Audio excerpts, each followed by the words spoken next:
warahmatullahi wabarakatuh. Perkenalkan, nama saya Faza Ubaidah, Prodi Tadris Ilmu Pengetahuan Sosial Institut Agama Islam Negeri Kudus.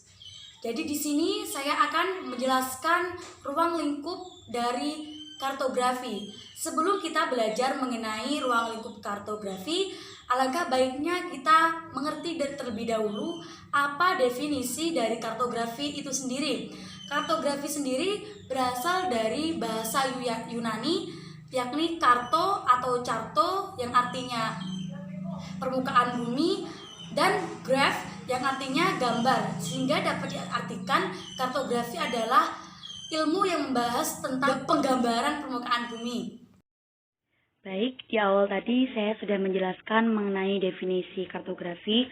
Selanjutnya saya akan menjelaskan mengenai ruang lingkup kartografi. Jadi di sini saya membagi ruang lingkup kartografi ada 3. Yang pertama ada tujuan kartografi, yang kedua ada konsep kartografi, dan yang ketiga ada sistem komunikasi dalam kartografi.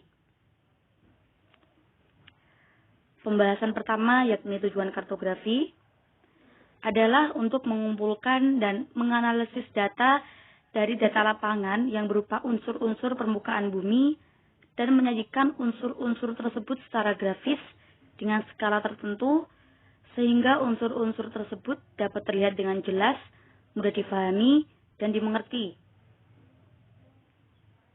Dan yang kedua ada konsep kartografi. Konsep ini ada 5. Yang pertama ada konsep geometrik, merupakan dasar untuk pengembangan sistem relevansi lokasi. Maksudnya di sini adalah agar di peta terlihat seperti ada lintang, bujur, serta berbagai jenis grid dan mengantar kepada akurasi pemetaan pada umumnya.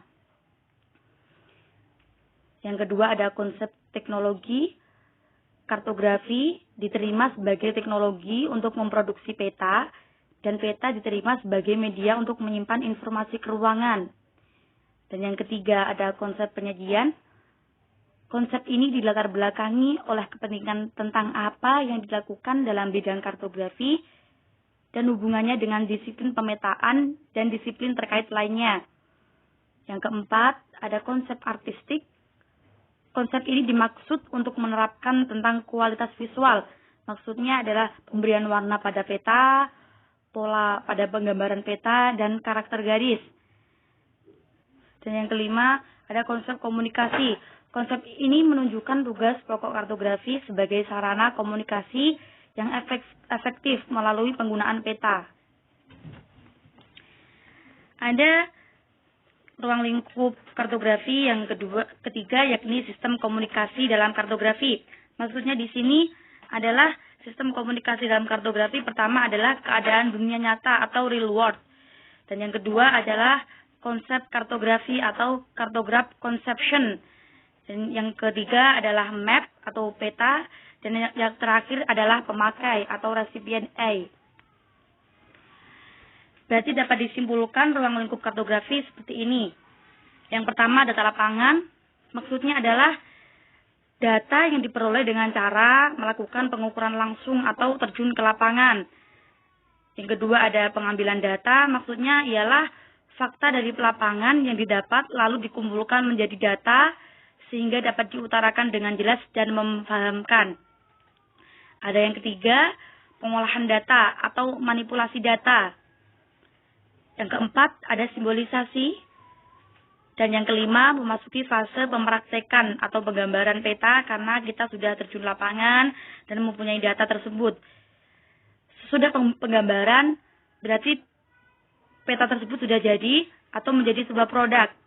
Sebelum peta tersebut menjadi sebuah produk, penggambaran tersebut alangkah baiknya kita analisa terlebih dahulu. Maksudnya, apakah di peta tersebut ada unsur-unsur informasi, maksudnya ialah mengukur jarak antara tempat, menentukan letak atau astronomis, mengukur luas wilayah. Dan yang terakhir ada interpretasi peta, maksudnya ialah menentukan atau membaca fenomena-fenomena yang ada berdasarkan aspek-aspek yang tercakup dalam suatu peta. Maksudnya ialah menentukan arah aliran, memperkirakan kesuburan tanah, memperkirakan atau menentukan lokasi tempat pelayanan umum dan memperkirakan sedimentasi dari sebuah aliran sungai. Terima kasih.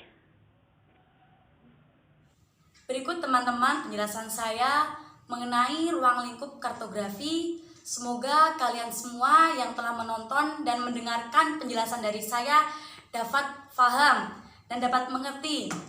Kurang lebihnya saya memohon maaf apabila ada salah-salah kata. Jangan lupa untuk like, share, comment, and subscribe. Tetap di rumah aja. Wassalamualaikum warahmatullahi wabarakatuh.